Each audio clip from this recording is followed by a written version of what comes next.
믿은 것도 아니고, 여러분의 부모를 잘 만나서 믿은 것도 아니고, 여러분이 똑똑하고 재물이 있어가지고 믿은 것도 아니라 그 말입니다. 누구로 말미암아? 이것은 사람의 힘으로 할 수 없다는 것이에요.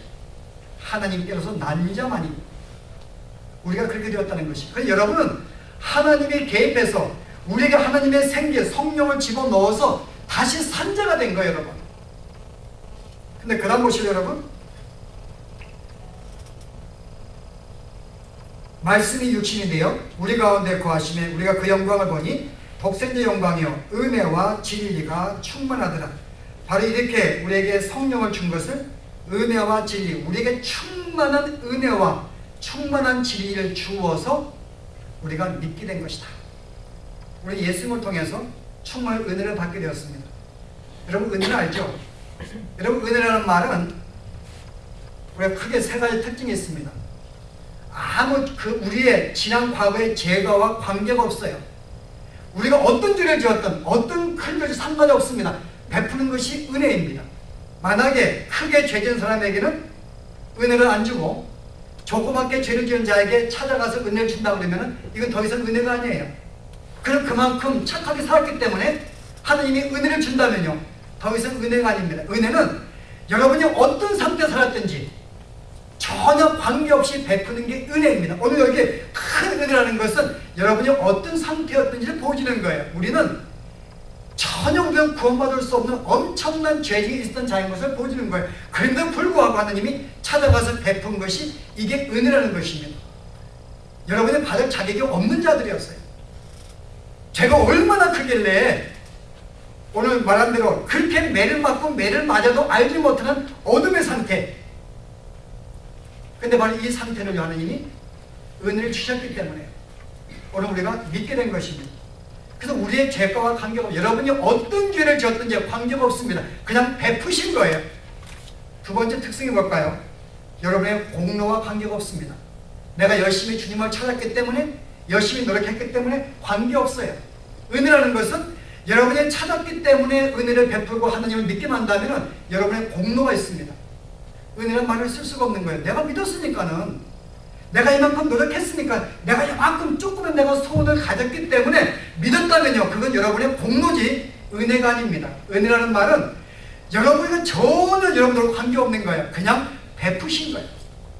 내가 하나님을 알지 못하고 거절하고 대적하고 노력하지 않았음에도 불구하고 그냥 무조건 부어준 것, 여러분 그게 은혜입니다. 여긴 여러분들이 어떤 것도 여러분이 예수 믿는데 여러분이 더한 것이 아무것도 없어요. 만약에 더했다면 더 이상 은혜가 아닙니다. 또 한 가지 은혜의 특징은요, 갚을 수가 없는 거예요. 만약 우리가 갚을 수 있다면 여러분이 더 이상 은혜가 아니에요. 그건 내가 갚았으니까는, 내가 어떤 선물을 받았는데 거기에 내만큼 내가 노력해서 갚았습니다. 그건 더 이상 은혜가 아니죠. 그 다음부터는 은혜라는 말은 갚을 수가 없는 거예요. 여러분이 아마 360일 기도한다 할지라도 여러분이 정말 360 전도하고 여러분이 예를 쓰고 예비하고 봉사한다 할지 그것이 주님의 은혜 이만큼 더 갚는 대상이 아니에요. 여러분, 그것 가지고 갚는 것이 아닙니다. 왜요? 은혜는 갚을 수 있는 게 아니에요. 그러니까 내가 이 정도 내가 예수 믿고 노력했기 때문에 내가 뭔가 은혜에 내가 보답하겠지. 여러분, 은혜는 보답하는 게 보답할 수도 없고요. 그래서 에베소 1장 6절에 뭐라 그래요? 여러분 보시고 제가 한번 읽어볼게요. 찬송하리로다 우리 주 예수 그리스도의 아버지께 찬송하리로다. 뭐라 그래요? 곧 창세전에 그리스도 안에서 우리를 택하사 우리로 사랑 안에서 그 앞에 거룩하고 흠이 없게 하시려고. 창세전에 이미 우리를 보시고 예수 안에서 우리를 정했습니다.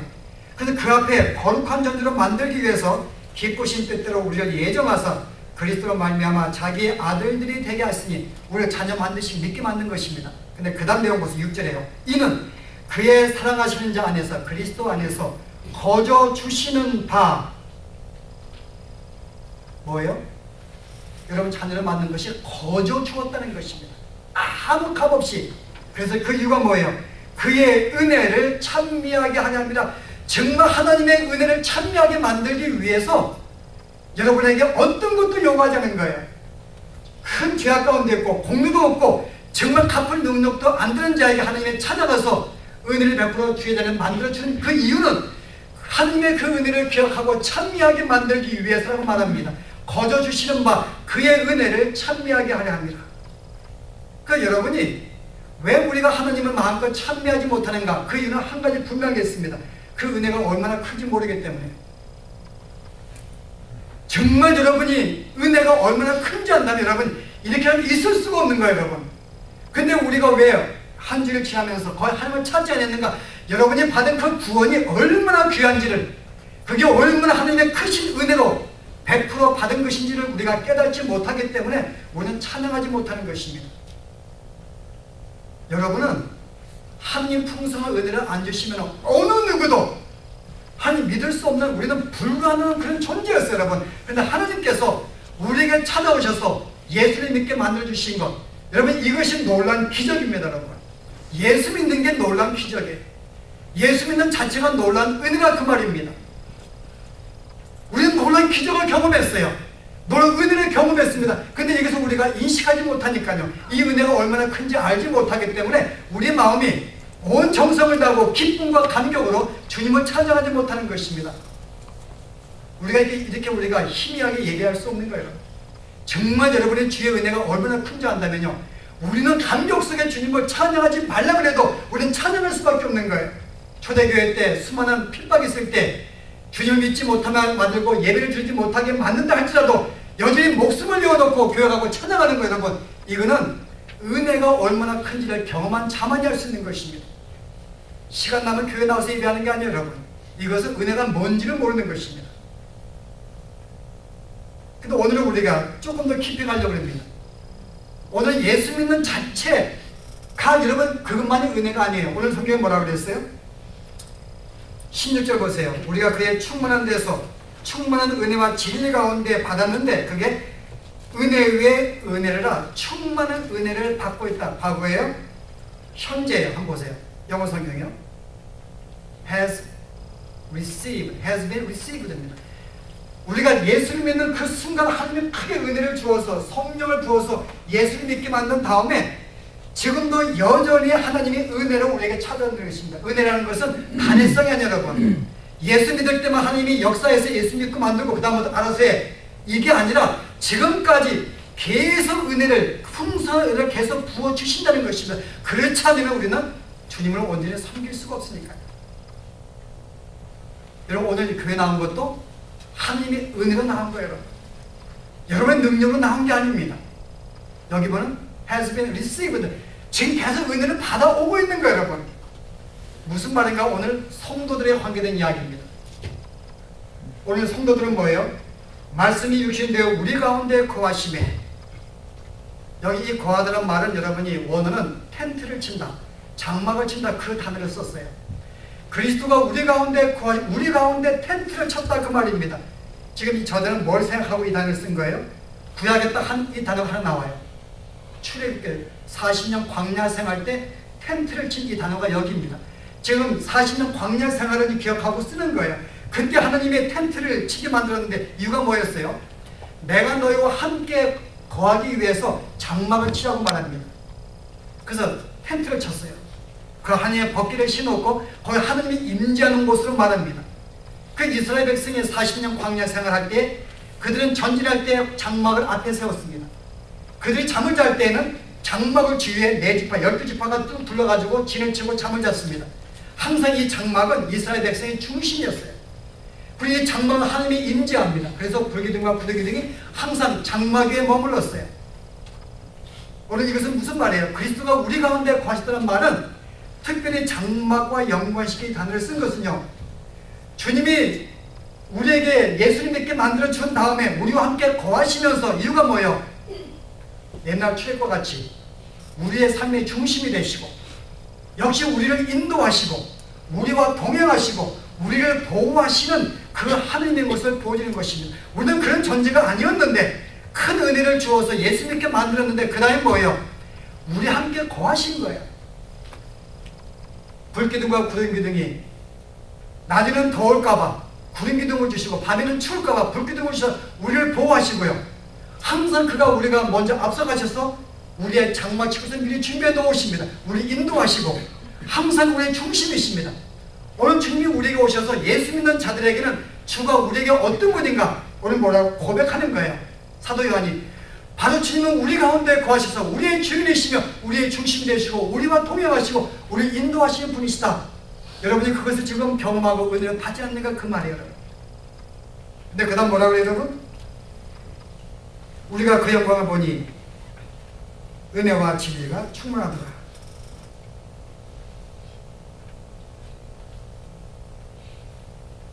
성경은 미리 해버렸네요. 그죠?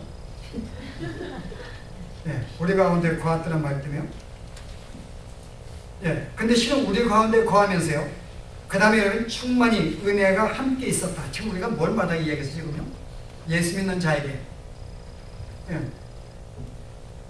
여러분이 실은 하나님께서 40년 광야에서 이스라엘 백성 끌어낸 다음에 만약에 그들이 하나님의 장막으로 함께 임하시면서 백성을 인도하지 않았으면요, 그들은 다 다시 애굽으로 돌아갔습니다.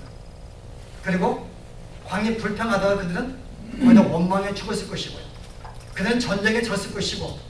여러분 무슨 말인가 하면 실제 하나님께서 예수를 믿는 순간부터 계속 우리와 함께 거하시면서 우리에게 진리로 함께 하시고 은혜로 함께 진리로 함께 한다는 말은 그가 우리에게 인간으로 오셔서 18절에 원래 하나님은 본 사람이 없어요. 하나님은 알 수도 없습니다. 영적인 분이기 때문에. 그러나 그리스도가 육신으로 오셔서 그분을 통하여 하나님을 만져보게 되고 듣게 되고 보게 되고 맛보게 되고 냄새 맡게 되고 말씀을 듣게 되는 하나님을 우리는 경험하게 되었다 그 말입니다. 누구로요? 그리스도로 말미암아. 그래서 우리는 진리가 충만한 것, 진리라는 것은 하나님에 관한 것입니다. 우리가 예수님을 통하여 우리가 하나님의 어떤 걸 알게 되었어요. 그분은 정말 사랑이 많으시고 긍휼하시고 말씀 한마디로 우주를 만드는 능력의 하나님이시고 자비로우시고 누굴 통하여? 우리가 예수님을 통하여 하나님의 어떤 분을 알게 되었어요. 우리는 그분을 통하지 않고서는 하나님을 전혀 알 수가 없었는데 그분을 통해서 알게 된 것입니다. 그래서 우리는 예수님으로 말미암아 진리, 하나님에 대해서 알고 인간이 어떤 존재를 알게 된 것이에요. 그런데 오늘 이것이 여기로 끝나지 않냐고요? 계속 은혜로 함께 하신 이유가 하나님 구원받는 순간만 은혜를 주시고 진리를 주고 끝난다면요, 인간은 실패할 수밖에 없기 때문에 하나님은 계속 그에게 은혜를 주시는데요. 주시는 이유가 있어요. 여러분. 저는 이거 하면서 생각해 봤는데요. 만약에 하나님이 인간을 구원할 때 아주 완성을 시켜 놓으시지 왜 이렇게 어물쩡하게 미완성으로 막 구원시킨 다음에 여전히 범죄하게 만드는가? 여러분 생각해 보셨는가요? 여러분이 우리가 예수를 믿는 순간 하나님이 우리의 영적인 눈을 뜨게 만들어서 복음을 이해하게 만들었습니다. 성령이 들어가서 살게 만들었어요. 근데 구원받은 것이 뭐만 구원받은 거예요? 우리의 모든 것이 구원받은 게 아닙니다. 로마서 8장 10절에 너희의 영은 살림을 받았지만은 여기 너희 육체는 죽음 가운데 있느니라. 우리의 영혼은 하나님이 생기를 넣어서 우리 영혼을 새롭게 창조해 놨어요. 이게 새 창조입니다. 실 이 창조를 설명하기 위해서 창세기 1장에 우리적인 창조를 만드신 거예요. 이게 새로운 창조입니다. 우리에게 하나님이 생기를 집어넣었어요. 우리를 새로운 존재로 만들었습니다. 그런데 우리의 육체는 아직은 구원받지 못했어요. 이것은 주님이 오시는 그날 우리의 몸까지 영원한 존재로 변화가 될 것입니다. 그래서 우리의 육체는 옛날에 죄악된 삶의 습관과 모든 게 기억을 가지고 있어요. 달콤했던 것, 쾌락적인 것, 정욕적인 것 다 간직하고 있습니다. 근데 우리의 새 사람은 항상 새로운 창조이기 때문에 하나님을 온전히 섬기려 하고 의를 추구하고 주님을 알아가는데 애쓰는 것이 우리의 영혼입니다. 근데 우리의 육체는요, 저는 그렇지 못해요. 여전히 죄악을 계속 따라가려는 거예요. 그래서 우리는 예수 믿는 사람은 싸우는 것입니다. 근데 왜 하나님이 그렇게 만드셨냐 그 말이에요.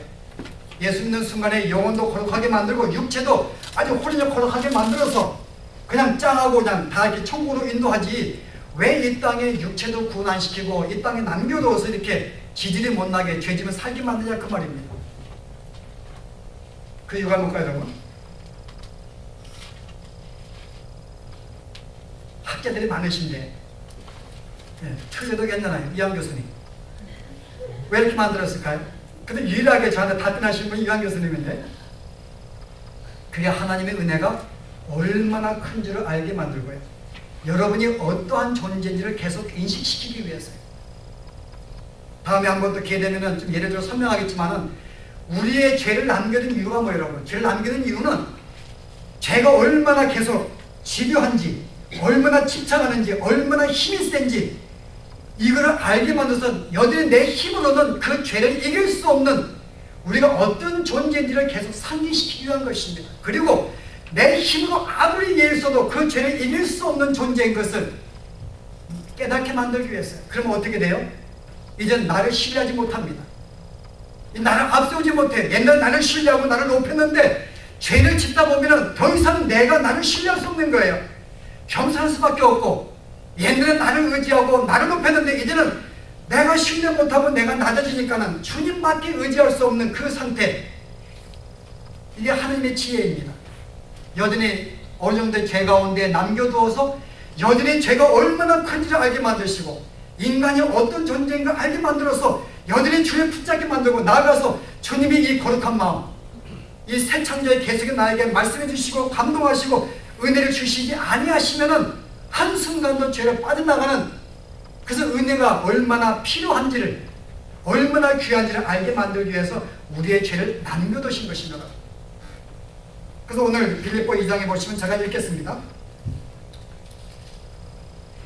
너희 안에서 행하시는 이는 하나님이시니 자기의 기쁘신 뜻을 위하여 너희로 소원을 두고 행하게 하시나니. 뭐라 그랬어요? 우리 안에서 행하시는 분은 하나님이시라는 것입니다. 자기의 기쁘신 뜻이 너희의 소원을 두다는 거예요. 우리의 육체는 오늘 쉬고 싶은 거예요. 놀고 싶습니다. 근데 우리의 마음, 하나님이 너 그러지 마. 네가 받은 은혜가 있지 않느냐. 너가 어떤 존재인데 다시 우리에게 상기를 시켜주어서 주 앞에 나오게 만드는 것. 그러니까 하나님이 우리에게 소원을 주셔서 그렇게 만드신 거라 그 말입니다. 근데 우리는 그렇게 하나님이 계속 은혜를 안 주시면 우리의 육체는 계속 여러분 죄를 지러 가는 거예요. 바울이 우리에게 어떻게 설명해요? 바울이 여러분 예수 믿은 다음에 뭐라고 고백합니까? 한번 보실래요? 로마서 10장 보시면은 예수를 잘 믿는 바울의 고백입니다. 10장에 보시면요, 19절에 제가 15절 해볼까요? 나의 행하는 것을 내가 알지 못하노니 곧 원하는 이것을 행하지 아니하고 도리어 미워하는 그것을 함이라. 19절에 내가 원하는 바 선을 행치 아니하고 도리어 원치 않는 악을 행한다. 누가 뭐라고 그래요? 바울이 내가 원하는 선을 행치 못하고 있다. 원치 않는 악을 행한다고 바울이 말합니다. 그 다음 보세요. 만일 내가 원치 않는 그것을 하면 이는 행하는 이가 내가 아니요 내 속에 거하는 죄니라. 나는 죄를 짓고 싶지 않는 거야. 내가 누구야? 새롭게 창조된 내 속사람은 죄 짓고 싶지 않는 거야. 거룩한 청정물이기 때문에. 그런데 내 속에 거하는 살아있는 육체, 죄가 계속 죄 짓게 만든다 그 말입니다. 그러므로 내가 한 법을 깨달았느니 그 선을 행하기 원하는 나에게 악이 함께 있는 것이로다. 내 속사람으로는 하나님의 법을 즐거워하되 내 영혼은 법을 즐거워해요. 내 지체 속에 또 단 한 법이 내 마음의 법과 싸워 내 지체 속에 있는 죄의 법 아래로 나를 사로잡아 오는 것을 보는다. 나를 사로잡아 죄 가운데 끌어가는 것을 지금 바울이 경험하고 있다는 것입니다. 오호라 나는 공고한 사람이로다. 누가 이 사망의 몸에서, 이 육체의 몸에서 나를 건져내랴. 바울의 고백이에요. 여러분 이 내용이 바울이 예수 믿기 전에 고백을 보시면 안 됩니다. 바울이 예수 믿기 전에는 어떤 자였어요? 자기는 바리새인 중에 바리새인이요, 가장 주의 계명을 잘 지켰다고 자랑했던 사람이었어요. 이게 주님을 알지 못하는 자의 고백입니다. 바울은 당당했어요. 자기의 신앙, 나는 바리새인이고 모든 율법을 지켰고 나는 선한 자였고, 이게 예수 믿기 전에 바울의 고백이었어요. 오늘 이것은 예수 믿은 다음에 믿는 자의 고백일 수밖에 없는 것입니다. 나는 선을 행하는데 하는 것들이 모두 하는 것보다 악을 행하고 있다. 이것은 성도만이 고백할 수 있는 것입니다. 그런데 바울이 그래요. 누가 이 사망에서 건져내랴. 그러나 감사한다 그러죠. 25절에 내가 예수로 말미암아 하나님께 감사하로다. 왜요? 그런즉 내 자신이 마음으로는 하나님의 법을, 비록 내 육체가 죄를 지은 내 마음은 계속해서 하나님의 선한 소원을 주어서 계속 선하게 살고 백성답게 살고 의롭게 살는 만한 그 은혜가 있었기 때문에 이 마음까지 계속 죄를 이기려고 예를 쓰고 싸움에서 나가는 이 삶을 가졌기 때문에, 이런 마음을 은혜를 주었기 때문에 주 앞에 감사한다는 것입니다. 그것도 없었으면 우리는 이거 뭐 싸움 자체가 아니라 그냥 패망하는 거죠. 근데 그나마 내 마음을 주님의 은혜를 계속 주어서 어떻게 해요? 계속 감동을 주시고 깨달은 은혜를 주셨더니 그거로 말미암아 나는 계속 예를 쓰는 것입니다. 내 마음은요. 그래서 점점 죄에서 하나씩 멀어지는 거예요. 죄를 더 짓는 게 아니라 죄를 안 짓는 거 아닙니다. 그러나 우리는 점점 성령의 역사 속에서 점점 싸워서 점점 하나님의 사람으로 변화가 되어 가는 것. 이게 누구예요? 내 마음속에 하나님이 선한 소원을 주어서 주의 법을 쫓아가는 그 마음을 주었기 때문에 내가 악을 이길 수가 있기 때문에 주 앞에 감사한다는 것입니다. 왜 이렇게 만들었는가요? 여전히 우리는 구원받은 다음에도 하나님이 은혜를 주시자면 살 수 없는 존재를 알게 만들기 위해서. 그렇지 않으면 인간은 금방 교만해요, 여러분.